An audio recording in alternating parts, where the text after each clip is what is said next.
barchalarni.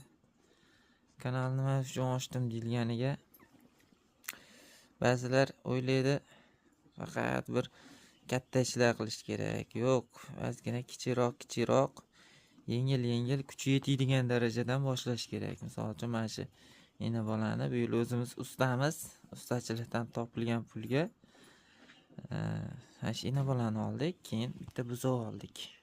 Mana shu buzoqni 9 million so'mga oldik. Bu ena bolani 27 million so'mga oldik. Endi Xudo nasib qilsa ko'payishadi. Yildan keyin qachon. Assalomu alaykum. Bahouse Startup kanalimiz a'zolari.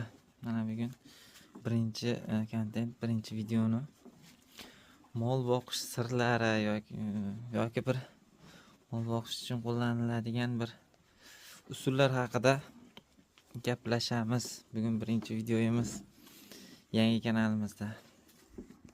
Kanalimizga like bosib, obuna bo'lib qo'yishlarini so'rab qolamiz, chunki sizlar uchun sifatli bo'lmasa hamki bir foydali ma'lumot berishga harakat qilamiz. Bugun bol boqishda birinchi o'rinda yemiga xo'p 2 mahal sulus yeydi. Sulusda ham ko'rishlar mumkin. Makkalari ham hamma yo'g'i ichida. Bir mahal quruq o't yeydi mollarimiz. Nima uchun deyilganiga sulus ko'niga tip qolmasligi uchun.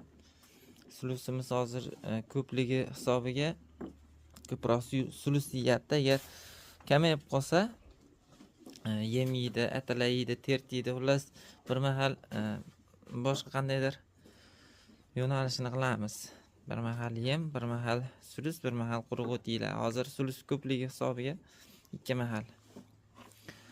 Xo'p, mollarimizni 9 million so'mga oldik. Buni xunojing bo'lib qo'ygan sarkam.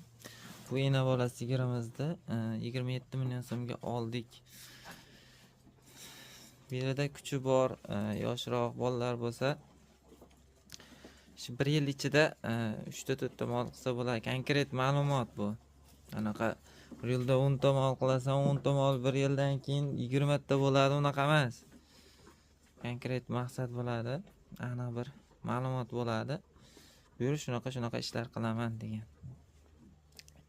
Xo'p, yem haqida gaplashib turdik. Yem o'zimizniki, chorvachilik, hali sotib olsalar ham bo'ladi buni.